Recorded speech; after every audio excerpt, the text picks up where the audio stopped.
Joint action committee آئی، جس طرح کے نعرے لگائے، جس طرح کی زبان استعمال کی، وہ کسی طرح بھی آپ لوگوں نے جو قربانیاں دی ہیں اس کے ساتھ میل نہیں کھاتی۔ اپنے گھروں سے اپنے چولہوں پر کھانا چھوڑ کر ننگے پیروں ننگے سروں ہماری خواتین کو اپنے گھروں سے ہجرت کرنی پڑی۔ ان قربانیوں والی نشستوں پر ہی جوائنٹ ایکشن کمیٹی کو کیوں اعتراض ہے اور کسی چیز پہ کیوں اعتراض ہے؟ ان کا یہ کہنا ہے جی کہ یہ لوگ جو ہے نا یہ ہمارے حق کے ملکیت اور ہمارے حق کے حکمرانی کی راہ میں رکاوٹ ہیں۔ میرے ہوتے ہوئے وزیر اعظم 4-5 تبدیل ہوئے ہیں، میری اسمبلی ممبری کے دور میں نے تو کبھی کسی طرح کے عدم اعتماد پر دستخط نہیں کیے۔ پرو پاکستانی 25 لاکھ لوگوں کو ایک اشارہ ابرو یا ایک جنبش قلم پر آپ ان کے ریاستی حقوق سے، ان کی شناخت سے محروم کر دیں۔ اس وقت پاکستان میں کہیں پر بجلی کا نرخ 2 روپے 59 پیسے نہیں ہے، آزاد کشمیر میں 2 روپے 59 پیسے ہے، اور وفاقی حکومت 100 ارب روپے سے زائد صرف اور صرف بجلی کی سبسڈی پر جو ہے وہ آئی ایس کو دیتی ہے۔ جو موجودہ وزیر اعظم ہیں فیصل راٹھور، وہ خود دل میں یہ چاہتے ہیں کہ 10 نشستیں جو پنجاب کی ہیں وہ ختم کر دیں، اس بات میں کس حد تک حقیقت ہے؟ اور اس وقت جو صدر آزاد کشمیر 1962 میں کے ایچ خورشید بنے وہ بھی مہاجر تھے، اور جو لاہور میں قیام پذیر تھے قائد اعظم کے پرائیویٹ سیکرٹری رہے وہ۔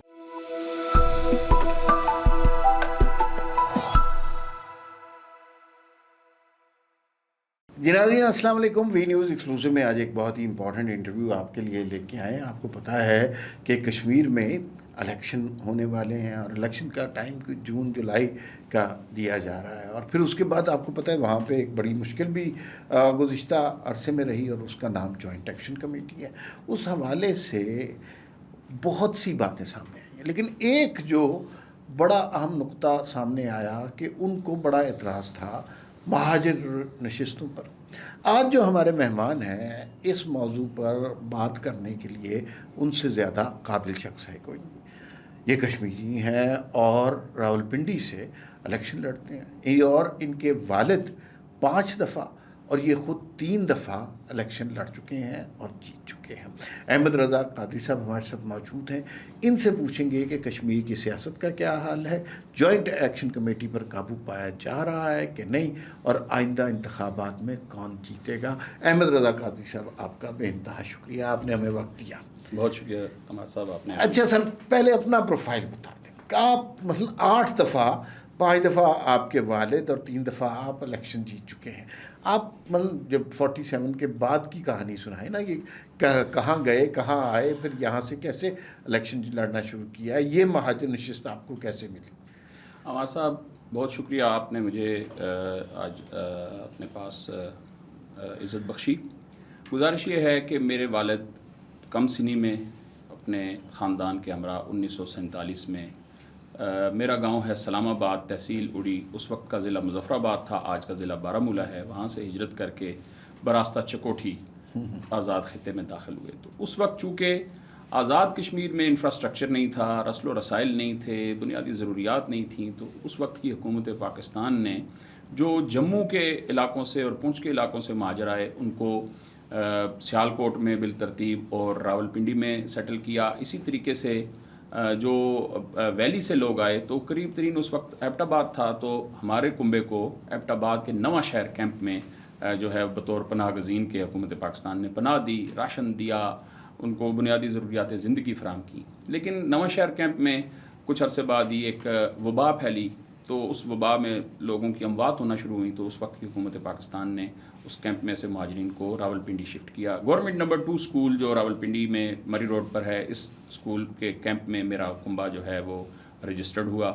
اور امرپورہ ایک علاقہ ہے جو کہ متروکہ، یا چونکہ ہندوؤں اور سکھوں کا علاقہ تھا، یہاں سے ہندو سکھ جو ہے وہ شرنارتھی بن کے پنجاب اور کشمیر جا چکے تھے، تو اس علاقے میں ہمیں جو ہے ایک متروکہ مکان کے 2 کمرے ملے، اور جس میں 1947 سے لے کے آج تک وہ کمرے بعد میں میرے والد نے مختلف مہاجرین سے خرید کے اس کو ایک مکان کی شکل دی، اور آج اس 8 مرلے کے گھر میں رہائش پذیر ہوں۔ اچھا، تھوڑا سا یہ بتائیں، بہت سارے لوگ کہتے ہیں کہ یہ جو مہاجر نشستوں پہ جو مہاجر کشمیری ہیں نا، ان کی قربانیاں زیادہ ہیں۔ اچھا، یہ بات مجھے سمجھ نہیں آئی، مجھے سمجھائیں کیسے؟ سر گزارش یہ ہے کہ جو شخص نظریہ پاکستان 2 قومی نظریہ تھا، بنیادی طور پر کشمیر کی تحریک کیا تھی، کشمیر کا راجہ جو تھا وہ ہندو تھا،